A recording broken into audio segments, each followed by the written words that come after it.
अब हम चल रहे हैं comparison between monetarist and Keynesian money demand, ठीक है। इसके बाद एंड पे हम डिसाइड करेंगे कि कौन सा बेहतर होता है और कौन सा जो है as compare to other real world से दूर है, ठीक है। तो केनेजियन मनी डिमांड के अंदर जो है वो रियल टर्म्स के अंदर मेजर होता है, ठीक है।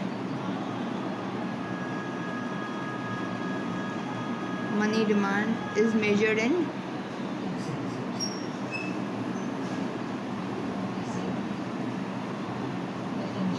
वेयरएज मॉनेटरिस्ट जो है वो नॉमिनल टर्म्स में होता है, यानी कि जो उसके वेरिएबल्स हैं वो नॉमिनल होता है, ठीक है।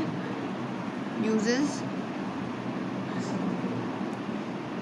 नॉमिनल वेरिएबल्स, ठीक है। तो अगर आप लोगों ने मेरा देखा है वो दोनों, तो उसमें आपको ये चीज़ नज़र आ जाएगी, ठीक है। दूसरा डिफरेंस है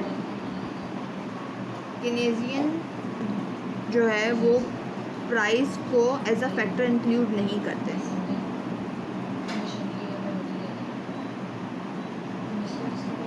वो कहता है कि मनी डिमांड का जो है वो प्राइस से कोई रिलेशनशिप नहीं बनता है, ठीक है। वेयर एज मॉनेटरिस्ट जो है वो इंक्लूड करते हैं, ठीक है, यानी कि एक इंडिपेंडेंट फैक्टर लेते हैं। According to monetarist price is an independent factor. अगर आप लोगों ने मेरी केनेजियन की और उसकी वीडियोस देखी हो तो आप लोगों को ये फ़र्क जो है वो वाज़ेह नज़र आ जाएगा। इंडिपेंडेंट फैक्टर, ठीक है।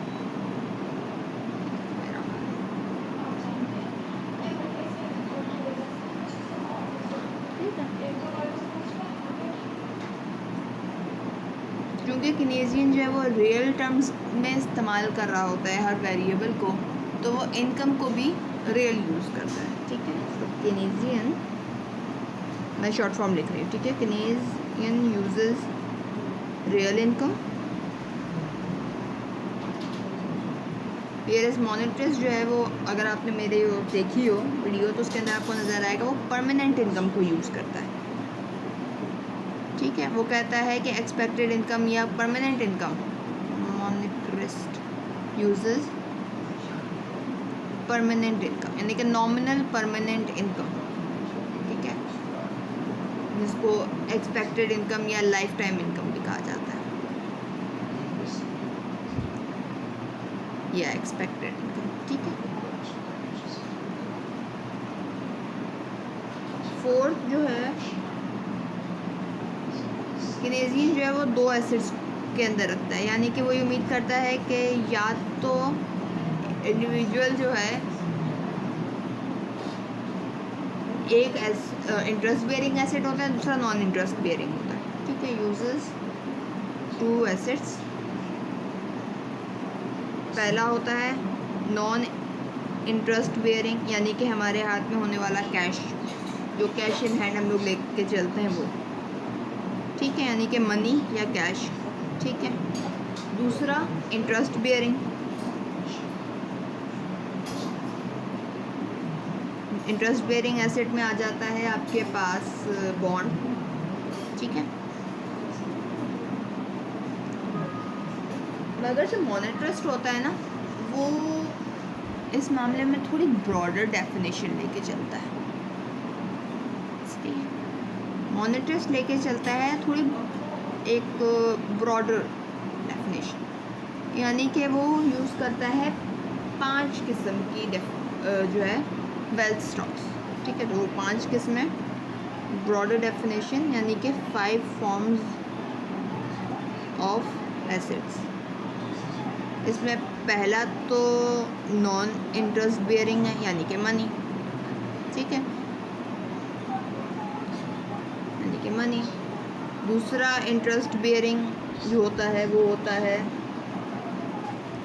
अब बाकी जो लिस्ट है सारी इंटरेस्ट बेयरिंग की है। अब इंटरेस्ट बेयरिंग एसेट्स जो हैं उसके अंदर जो आएंगे वो आएंगे आपके पास बॉन्ड्स, ठीक है, इक्विटी,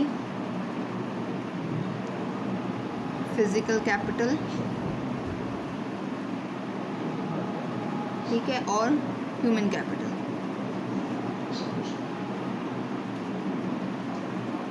ठीक है। मॉनेटरिस्ट ये कहता था कि बल्कि दोनों के दोनों ये कहते थे कि इंटरेस्ट रेट को अवेल करने के लिए